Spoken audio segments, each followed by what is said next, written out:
We object to the bill before you because of the means it would use to raise the needed money. We have significant concerns that the proposal would fail in its purpose of raising sufficient revenue. We believe the proposal would weaken Rhode Island's economy unnecessarily. And we have serious doubts about the legality of the proposal under both federal law and the United States Constitution. Will those costs of tolls be passed on to Rhode Island's economy no matter who pays them in the first place? You bet they will. It needs to be said that the bill before you is remarkably short on specifics in several key areas. Just what bridges are proposed to be tolled, how many of them, what tolls are to be levied, and to some extent, just who is expected to pay those tolls. We've heard the presentation from the Department of Transportation, but there is nothing in the legislative language itself, which you will need to vote on, to answer those questions. I've never seen anything in any state statute that is so vague in a tax law, which is what this is, of course. It's a tax proposal. Tax laws are always very specific about who pays what, and this bill is not.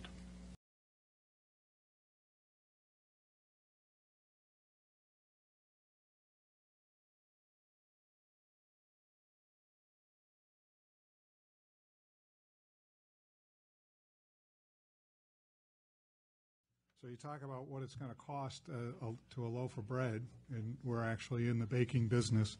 The impact, based on the current vague plans that have been made public, we estimate if we continue our current operations, it would cost Gold Medal Bakery over $300,000 a year, almost doubling our toll bill to be able to run through Rhode Island.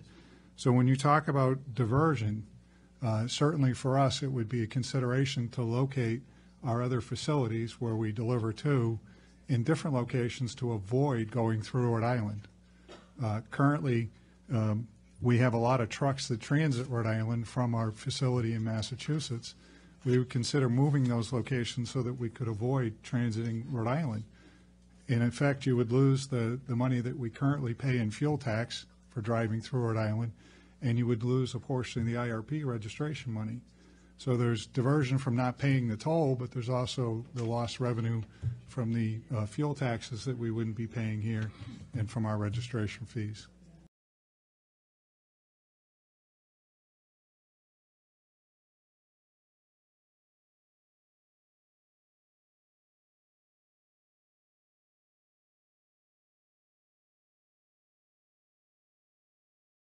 Our competition here is not Coke. Right, our competition for our manufacturing facility is our own facilities, production facilities, because what we do every year, we do a sourcing model. What that consists is what does it cost to produce and what does it cost to ship that product. And whoever is the low-cost producer will get that volume. Last year, we shut down 5 facilities in the Northeast, big facilities, bigger than Cranston. So I would never want that to happen to our Cranston facility. I've heard the governor say that we want to create jobs. Well, I will tell you that if this passes, there'll be no transportation jobs in the state of Rhode Island. Trucking companies will not move here.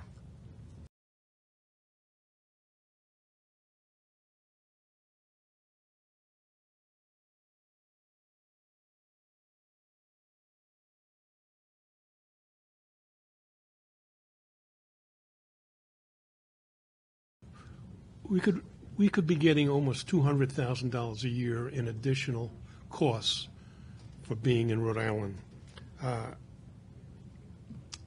It will not work for the business model we have now. We would not be able to stay in Rhode Island. I mean, it's just numbers. You know, we employ about 40 people. Those people will have to go.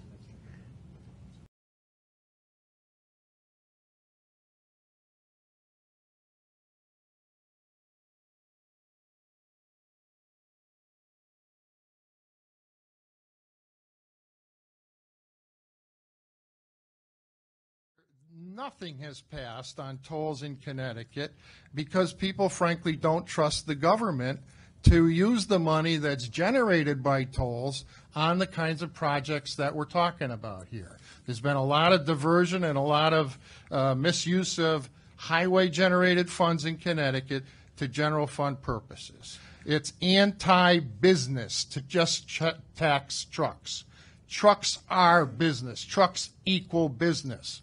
The stuff that's moving around as trucks it's not joyrides. It's the real thing. It's commerce. So you tax just trucks, you're doing some anti-business activity here. There is going to be diversion of traffic, and get ready when your constituents start to see those trucks rolling by their house and they don't want them there. You're going to be the ones that deal with the problems that produces. It gives way too much power to DOT without any check and balance that's being exerted on the part of this legislature, which is where the people want decisions to be made, not to be given to a DOT commissioner.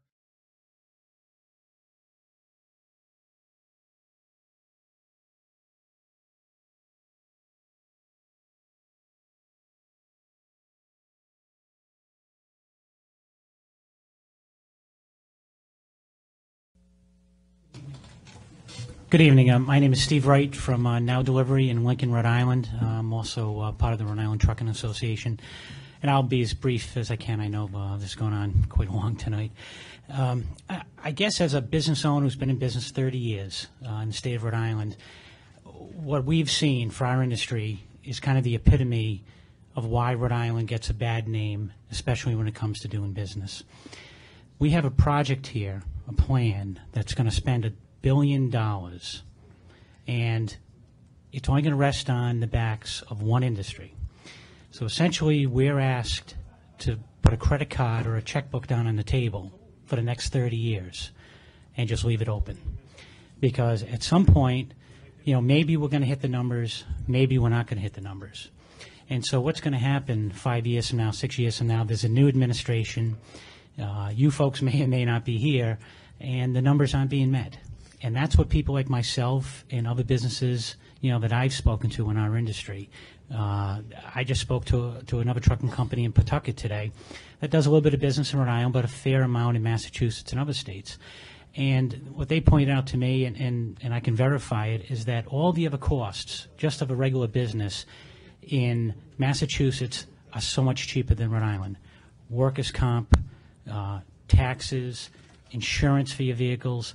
So now you add another burden of tax. And you're going to take a plan that is now 3 weeks old and it's been revised 2 or 3 times, and there hasn't been adequate input. And I don't care what anybody in the administration or DOT says, whatever they say, there's not been anybody brought to the table, maybe a couple of people, okay, but nobody in this industry, the Round Trucking Association, any other companies have said, what do you think? Other than at the last minute, here's what we have, this is what we're going to do. And I think it's unfair, and it's unfair not only as businesses, but as taxpayers in Rhode Island. If that happened to any other industry, they'd be up here just as upset as we are. Thank you.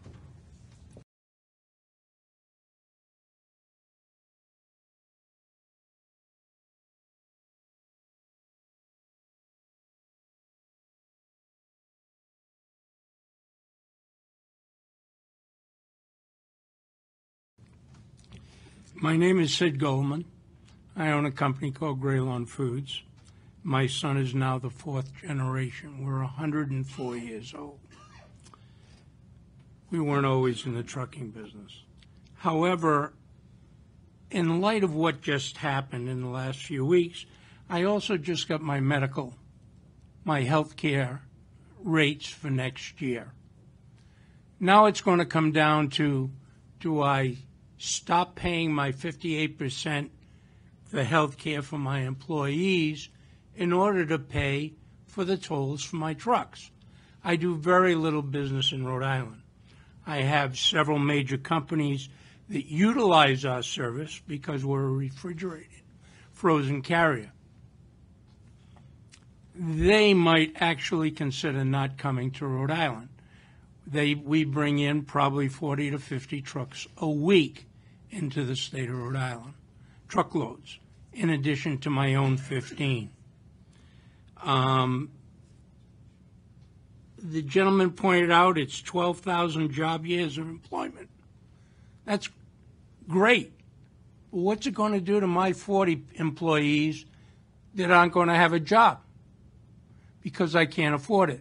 I think people have to realize the transportation industry is a very, very small margin business, 2-3% at the most for the big boys. Mine's a lot less. The only reason we're in it is because nobody's going to come through the door on Friday afternoon and say, chop, chop, take a walk. We care for our employees. I don't want to hurt them. And this decision may actually bring that about.